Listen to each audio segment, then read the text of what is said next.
Hujambo mpenzi mtazamaji popote ulipo, na karibu kwenye habari zetu za siku ya Jumatano, ikiwa ni siku ya Jumatano hii leo.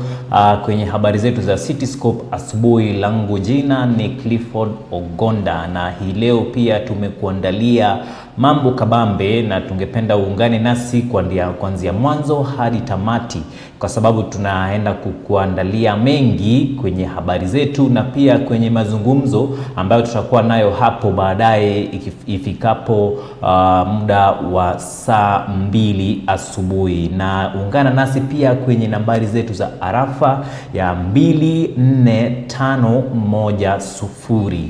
Na kwenye habari zetu ya siku ya leo ni kwamba Rais wa Jamhuri ya Kenya, Rais William Samoei Ruto, kwa serikali hii leo kule Dagoretti, Dagoretti South County ya Nairobi, rais alieleza wananchi kwamba yeye anaunda serikali ya amani na serikali inayowaunganisha Wakenya wote. Wananchi wa Kenya wanataka kujua mambo yao, wanataka kujua barabara, wanataka kujua stima, wanataka kujua maji, wanataka mpango, wanataka sera, wanataka mtaratara, wanataka kujua Kenya itabadilika namna gani. Kawangware hoye! Kawangware hoye! Mimi nawauliza, mimi nimesema natengeneza serikali ya kuunganisha Wakenya wote, na ndio tulikubaliana sisi watu wa UDA na ndugu zetu wa ODM, tukasema tunatengeneza serikali ya broad based. Nyinyi watu wa Kawangware mnasema tuungane ama tutengane? Mnasema tuungane hapo kwa broad based, tutengeneze serikali ya Wakenya wote, serikali bila ubaguzi, serikali bila ukabila, serikali bila ubaguzi, serikali bila chuki, serikali bila migawanyiko. Wangapi wanasema tuungane pamoja? Jameni, tutengeneze serikali ya Kenya. Wakenya hoye! Kawangware hoye! Mnasema tuendelee ama tuendelee? Kawangware tusiendelee ama tuendelee? Tuendelee ama tuendelee?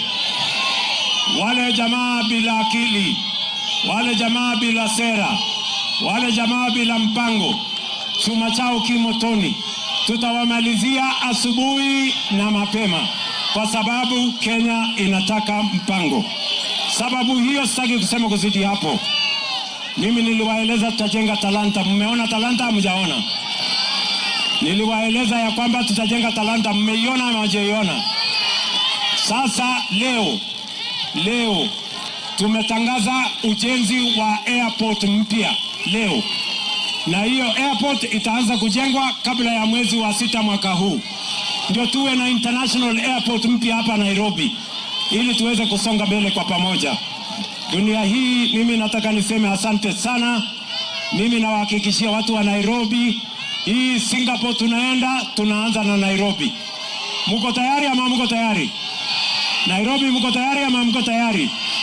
Mnasema tuungane, tushirikiane, tuondoe ukabila, tuondoe chuki, tuondoe ubaguzi, kitu kimoja. Wangapi wanasema tuungane jameni Nairobi?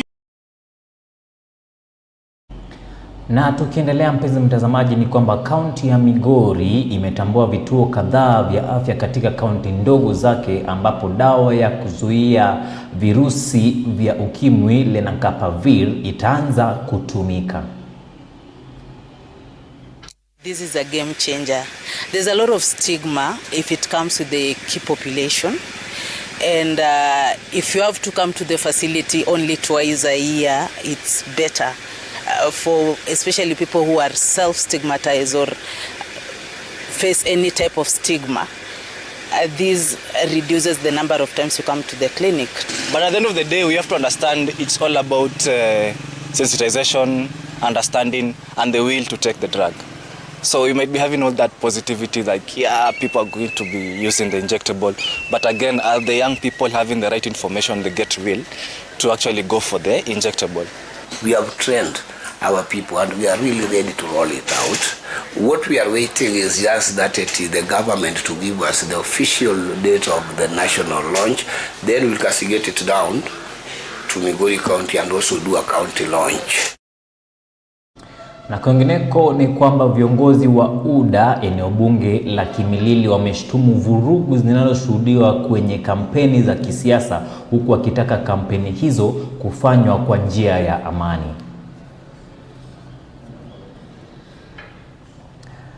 Mpenzi mtazamaji, tukiendelea mbele ni kwamba vurugu linalounga mkono upinzani huku Pwani limepigia debe kinara wa Wiper Kalonzo Musyoka kupeperusha bendera ya urais katika uchaguzi mkuu ujao. Wakiongea huko Mombasa Tononoka baada ya kikao cha faragha, viongozi hao wamelalama kuwa Rais William Samoei Ruto amekosa kutimiza ahadi kwa wapwani, ikiwemo ajira, tatizo la ardhi na ugavi wa rasilimali. Badala yake wanadai ufisadi umechangia Wakenya wengi kukosa huduma muhimu. That the united opposition is united, that united opposition is strong, and it is unstoppable in the coastal region. Why the united oppositions? Because Kenyans are tired of the high cost of living, tired of high taxation, tired of unemployment, tired of broken promises, corruption and a failed leadership. Watu wakifungua biashara, tax ziko juu, KRA wako pale, wamama, vijana wote wanaanza kufunga biashara zao. Ina lead nini? Ina lead kwa ujambazi. William Samoei Ruto ni one term. Sababu zetu za kwa nini tunasema ni one term. William Samoei Ruto ameua demokrasi ya vyama vya siasa. Na wale ndugu zetu, naomba pia wale ndugu zetu tulikuwa nao Azimio, akina Joe, waache tamaa, wakuje katika muungano wa one term. Tunataka tukizungumza tuwe tumesikiza sauti ya wananchi. Sauti ya nani? Ya wananchi. Hiyo ndio sauti ambayo tunataka tuisikie ikitoka huko Pwani. Na wananchi hawaje kuwa consulted kuhusu jambo hili. Lakini ukizunguka utawasikia wananchi wanasema hawataki hiyo njia ambayo viongozi wanajaribu. Na spika wa bunge wa taifa Moses Wetangula ameomboleza kifo cha mbunge wa Emuruya Dikir Johana Ngeno, akimtaja kama mmoja wa wabunge mahiri waliowahi kumtumikia bunge. Spika Wetangula akisema marehemu Ngeno alibainika kwa umahiri wake katika mjadala wa uongozi wa kupigiwa mfano. As a parliament, we have lost one of our finest in conduct, finest in debate, finest in leadership, a member who was doing his third term, who was privileged to be the chair of the Committee on Housing, overseeing the very critical government program of affordable housing, development of public markets, development of hostels in schools, and formulating and improving and reviewing and evaluating the housing policies of this country to translate them into regulations and law. Johanna was a very gifted member of parliament, never speaking out of turn, never offending the standing orders of the House, and constantly consulting where he needed to consult to make rational decisions. As a House of Parliament, as a country, and his constituents, and above all his family, we have lost heavily. Na baadhi ya wakazi wa kijiji cha Chepkip katika kaunti ya Nandi ambao walikuwa kwenye mistari ya mbele katika uokoaji kwenye ajali ya helikopta iliyomuua mbunge wa Emuruya Dikir Johana Ngeno na watu wengine 5 mwishoni mwa juma sasa wanaiomba serikali kuwapa msaada wa dharura wa kimatibabu na kisaikolojia. Achwa na majeraha ya kimwili na makovu ya kisaikolojia kutokana na hali ya kutisha walioshuhudia.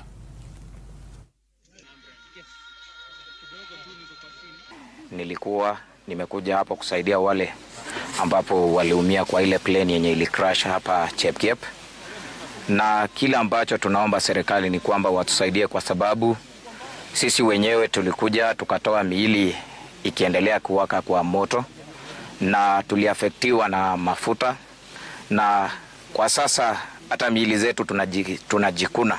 Hatakuwa na gloves, tukatoa na mkono yetu mpaka singine hiyo wing ya hiyo nini ilikuwa imeungwa. Sasa nini ikatuingilia pande huu. Sasa nasikia mkono huko inaniuma.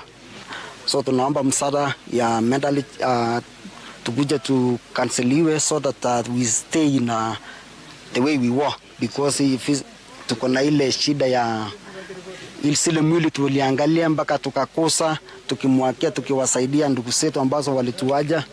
So tunaomba msaada kwa serikali wakuje watusaidie mentally tukue stable.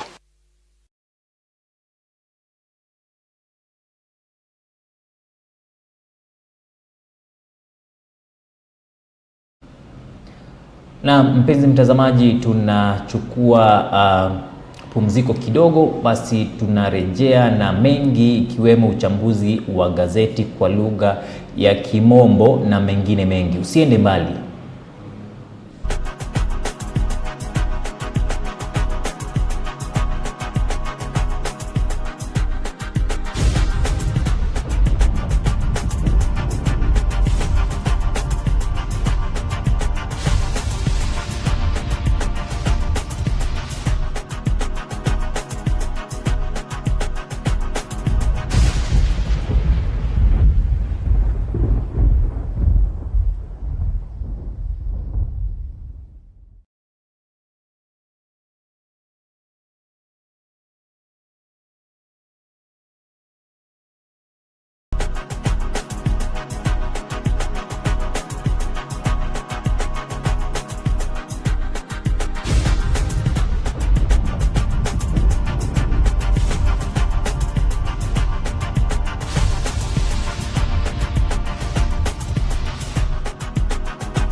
A very good morning to you, dear viewer. Welcome to the morning scoop. This is the conversation that we are about to have, and also we just want to have our newspaper review and top stories that are hitting headlines this morning, and after that we shall get into our morning conversation where we are going to have leaders from different parts of the country that are going to give us more about their plans for the country and what they feel about the political state of the nation. And just before that, let us get into our newspaper of the day, and we are just going to review the Standard newspaper. That I can see the story that is hitting headline is that CS Mbadi, who is now called Mr. Lies.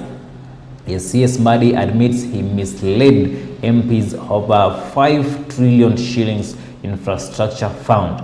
CS Mbadi, that is the story that is hitting headlines in the newspaper today. And Mbadi, yes, lied. Mbadi admits that he lied over 5 trillion infrastructure infrastructure funds to the MPs. Maybe we get into the story and get the full story. Is that Treasurer Cabinet Secretary John Mbadi's admission in an affidavit yesterday that he lied to Kenyans over the controversial 5 trillion infrastructure, and is not surprising, given that he has been engaging in populist politics at the expense of the sensitive and heavy workload his office carries. In official court paper filed recently at the Milimani High Court, the Treasury boss, without flinching, swore an affidavit last week confessing that he misled Kenyans on the establishment of the National Infrastructure Fund. Yes, so we find that Mbadi has also given in the 5 trillion infrastructure fund that he lied over and misled the MPs. That is one of the stories that is hitting our headlines this morning. And also, one of the stories that I'm seeing is hitting headlines this morning is that Ngeno was one of our finest,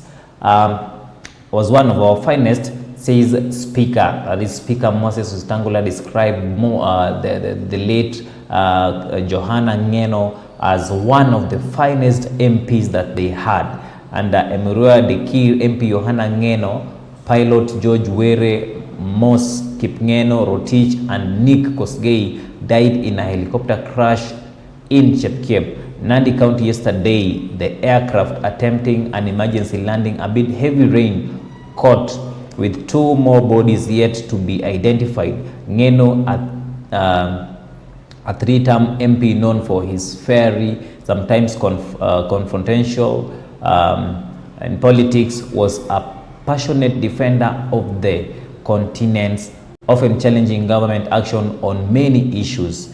So in one of the pages in the newspaper, the story of Ngeno is there. Parliament has described the late Emurua Dikir MP Johanna Ngeno as an exponential legislature, gifted debater and devoted servant of his constituents.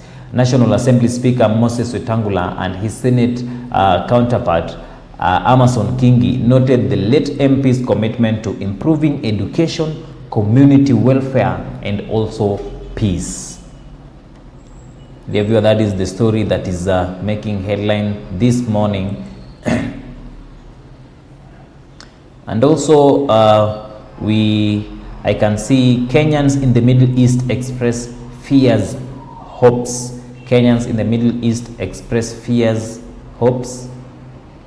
That is also one of the stories in the newspaper this morning. Mourners gather within the Iran national flag for a memorial vigil a day after the assassination of Iran Supreme Leader Ali Khamenei in joint US and Israel strikes in Tehran on March 1st, 2026. Since the war between the United States and Iran broke out on Saturday, Kenyans living and working in the Middle East have been sending home messages of fear and hope. And we hope all shall be well for the Kenyans who are in the Middle East. We hope nothing happens to them. And also divisions over zoning, Sifuna Post rock ODM MPs meeting. That is also one of the stories that is making headlines. Division over zoning, Sifuna Post rock ODM MPs meeting.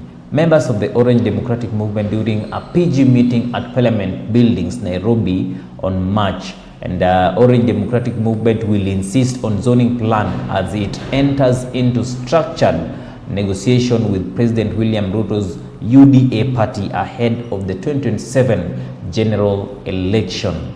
Yes, that is also one of the stories that is hitting headlines this morning. That is one of the stories that I can see is hitting headlines in the Standard newspaper. And also MCAs adopt county state agreement as fresh attempts to impeach Sakaja resurfaces. MCAs adopt county state agreement as fresh attempts to impeach Sakaja resurfaces. And I can see President Ruto with Governor Johnson Sakaja State House during signing of a cooperational deal. Nairobi member of County Assembly MCA yesterday adopted the cooperation agreement between the national and county government signed on 17 February 2026. The move paved the way for the national government to take over the implementation of key projects in the city, including waste management, which has remained a major challenge since 2022 general election. So that is also one of the stories that is making headlines in the newspaper. And we also have KRA launches search for 3 million registered taxpayers in Western Kenya. KRA launches search for 3 million registered taxpayers in Western Kenya. And KRA sets up tax compliance drive targeting nil return on non-filing taxpayers in Western Kenya. The Kenya Revenue Authority has launched its search for more than 3 million registered taxpayers in Western Kenya who file nil returns and others who do not file at all. So the KRA has launched the search for 3 million registered taxpayers, those who file nil returns and those who also don't pay their tax at all. And one of the stories that are also making headlines is that Kenya informal sector remains small in developed countries. Why informal sector remains small in developed countries? And we all dream of office jobs with the neckties and a big table and easy chairs for our guests, and if possible a view of the skyline, but for the vast majority that remains a dream. That remains a dream. And also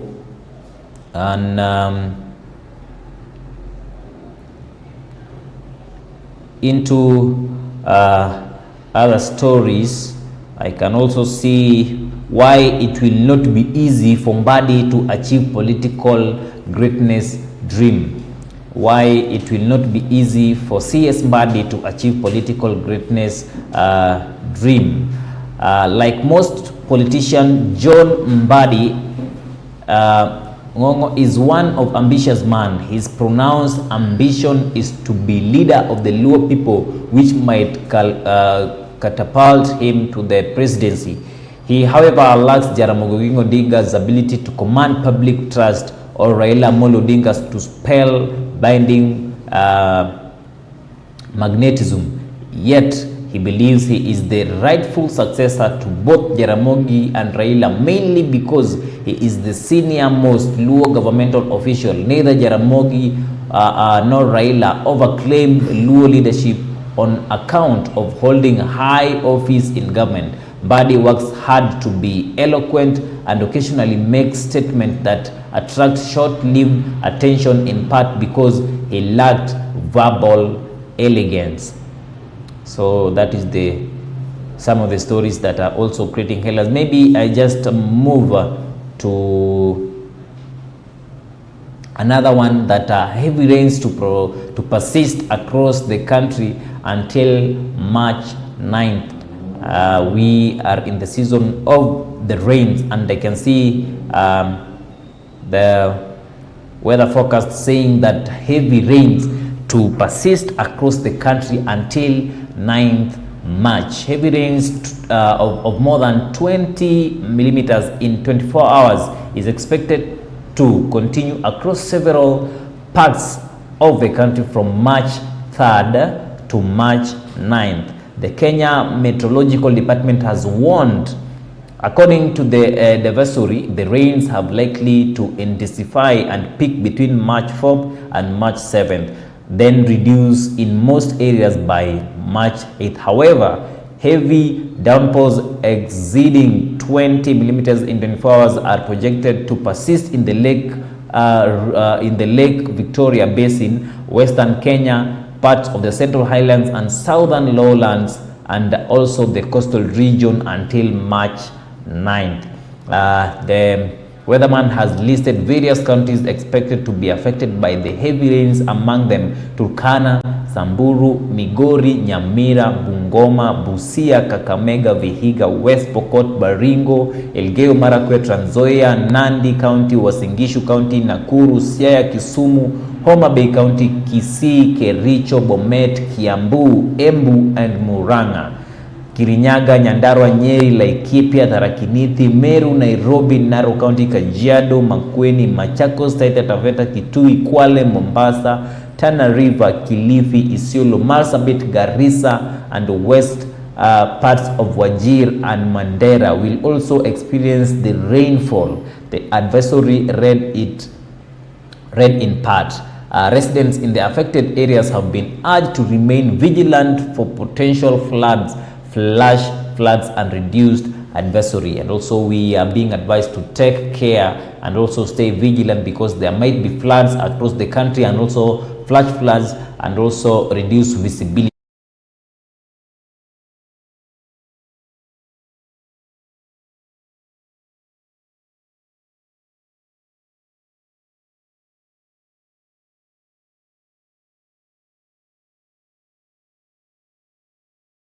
Gets chairmanship of two-state corporation. Ruto's man gets chairmanship of two-state corporation. And when former Eldoret East MP Joseph Kipchumba Lagat received his first appointment as chair of the National Mining Corporation in October 2024, it seemed like a straightforward reward for loyalty. That is also one of the stories that are making headlines. And also another one is that senior DCI officer renders over wife's killing. Senior DCI officer surrenders over wife's killing. And senior police officer Daniel Macharia, accused of killing his wife, has surrendered to the police in Naivasha. Macharia, who is attached to Directorate of Criminal Investigation DCI headquarters along the Kiambu Road, is said to have stabbed his wife 4 times at their home along Lumumba Drive in Roysambu, Nairobi County. He is currently at the Naivasha cells, expected to transfer to Nairobi on Wednesday. That is also a sad story over there that is making headlines this morning. And ODM set 2027 coalition terms as UDA. ODM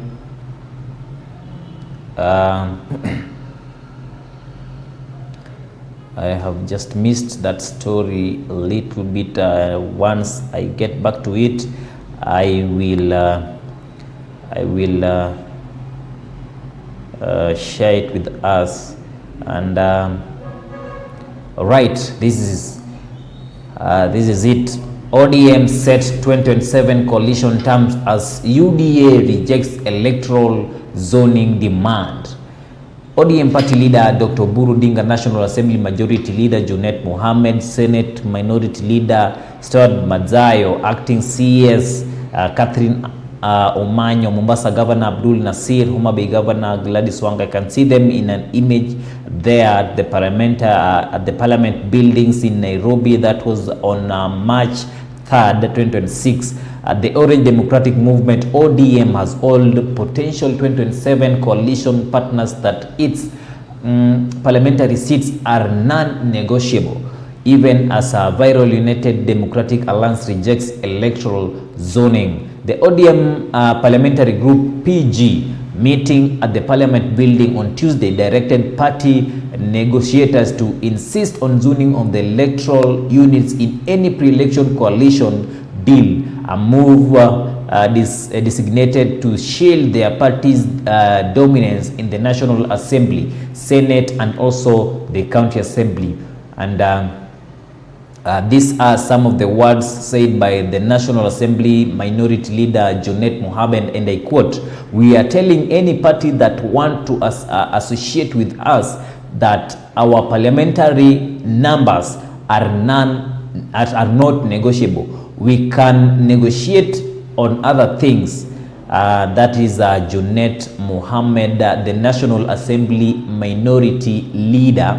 And also the directive comes even as ODM is already in a broad-based government arrangement with the ruling United Democratic Alliance, that is UDA, with talks to formalize a 2027 pre-election coalition set to begin soon. And also UDA Secretary General Hassan Omar has, however, ruled out zoning, saying aspirants will be free to contest anywhere in the country. And the PG also reaffirmed the party leader Oburu Odinga that has been mandated to lead coalition negotiation, a resolution earlier passed at the General Management Committee CMC meeting in the Kilifi on January 12, and also the National Executive Committee NEC sitting in Mombasa on February 11. The PG also agreed that they will strengthen the party and make it vibrant. They will maintain every parliamentary seat they occupy today, either in the National Assembly or the Senate. And also they want to increase their numbers in the next election, said Mohammed. And also ODM and the UDA are expected to hold a joint parliamentary group meeting next Tuesday in Nairobi, making the first anniversary of the political cooperation deal signed between President William Ruto and the late Raila Odinga. And in a statement issued by Mohammed, and I quote, "We will receive a report of the 10-point agenda. The public will be updated on the progress made.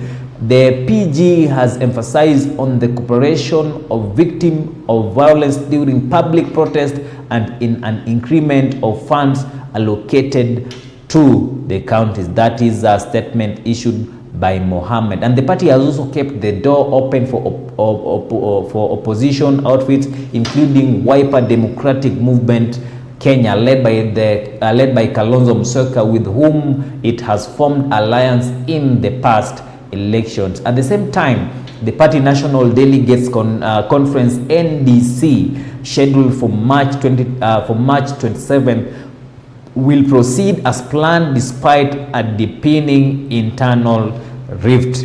Lawmakers aligned to embattled Secretary General Edwin Sifuna boycott Tuesday's meeting, with only Saboti MP Caleb Amisi attending. Those are some of the stories that are making headlines this morning, and we will keep you updated as they stream in our media house. And also in other news, we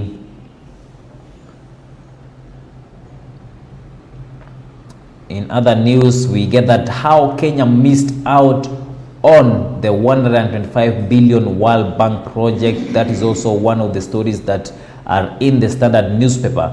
And also we can have a look at the Star newspaper, and let's see what is happening in the Star newspaper. Kenyans left in turmoil as Middle East war hits home.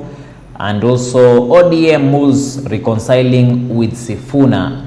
Babu camp. That is also a story that the Linda ground is a faction consisting of Oburu and host of top party official, while Sifuna leads the Linda Wananchi. That is the story that is making headline in the Star newspaper. And we find that relief in Kirinyaga tea farmers as 3 billion shillings road near completion. And also we have call for tax relief to boost local vehicle assembly. Authorities are also weighing in the introduction of a 13 billion affordable credit financing facility. Short dry spell coming, but El Nino is also on the way. And this is also one of the important news that we should keep our eyes on. Short dry spell coming, but also El Nino is also on the way during this season of the rain. Farmers should expect a short break in the ongoing rain after next week. The weatherman is saying that acting director of the Kenya Meteorologist Department, Edward Muruki, said that the dry spell is expected as a shifting tropical rain system known as the Madden-Julian oscillation moves into the phase that reduces cloud information and rainfall over Kenya. And also rainfall is likely to be enhanced over much of country during the first half of March. And also dry spells are expected to occur during the second half of the month, when the Madden-Julian MJO is predicted to be in the unfavorable phase.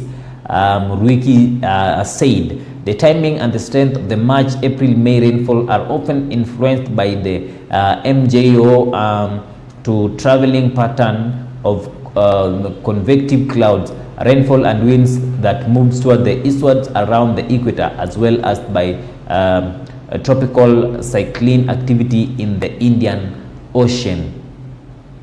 Those are statements issued by the Weather Meteorological Department, that we should take care during these seasons of rain and prepare also for El Nino that also is expected to come. And proposed law move mentally illness offenders for sales to hospital. Also, that is one of the story that is making headlines. Wajir North MP accuses state of ignoring livestock water crisis. Wajir North MP accuses state of ignoring livestock water and road crisis. That is also one of the stories that is making headlines. Wadi North Ibrahim Sinei has once again launched a scorching attack on the Kenya Kwanza administration, accusing it of neglecting the northern and failing to address the pressing needs. He said in the region has a little to celebrate. Sinei spoke on Monday in Wajir town during the 4th edition of the Wajir County Quran competition and prize giving ceremony. This marks the 3rd time the UDA legislator has publicly criticized the government, aligning deliberate neglect and minimal effort to uplift the region after decades of legislation. Those are some of the stories that we are getting in the Star newspaper. And also, Kenya met warns of heavy rainfall. That one also has been in one of the headlines in the Star newspaper. ODM PG meeting endorses Oburu Odinga as a party leader.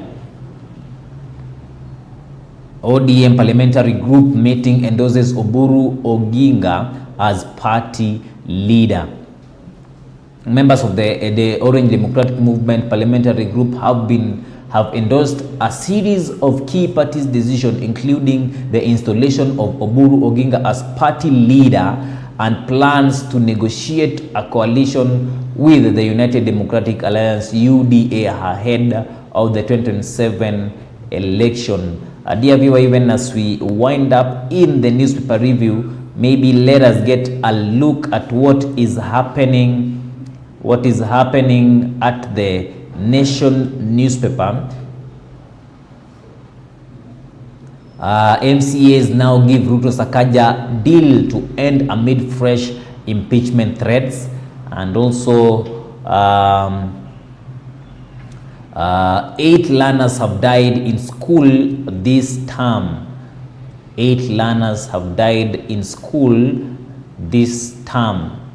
The Elimu Bora Working Group has raised alarm over safety of learners in school, saying that at least 8 learners have died this term in school across Kenya under circumstances that could have been prevented.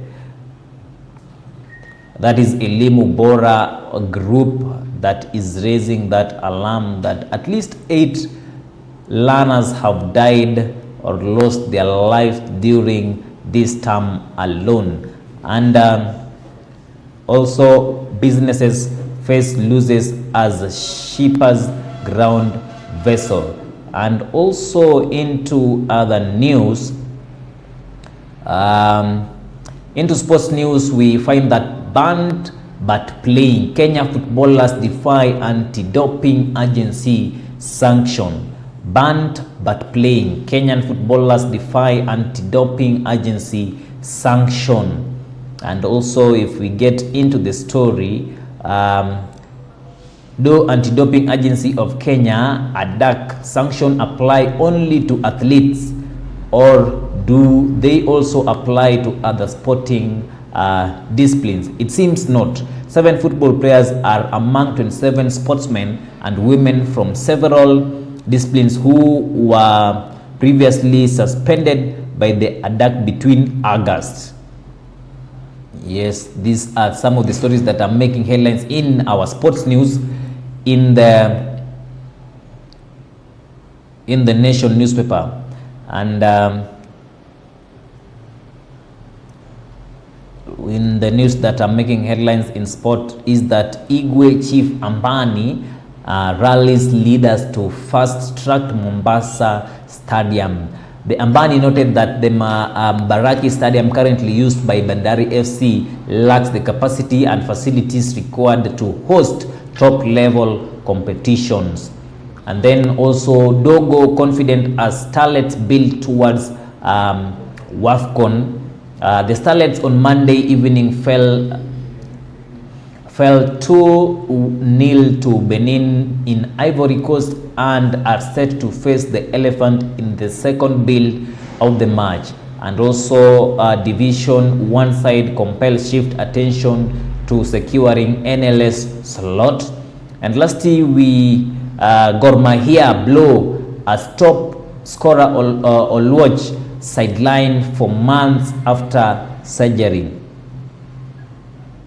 Gor Mahia blow as top scorer Oluoch sidelines for months after surgery. Gor Mahia have suffered a significant blow with star strikes Felix Oluoch ruled out for an extended period and possibly the rest of the season following a successful knee surgery. Dear viewer, those are some of the headlines that were hitting our those are some of the stories that are hitting headlines this morning, and we are taking a quick break, and we are also coming back with more in the morning conversation with the leaders that are going to tell us their view on the political state of the nation, and also their view even as we are headed towards the 2027 general election, and also the general political state of the nation. Stay tuned and stay with us even as we take this quick break. We'll be right back.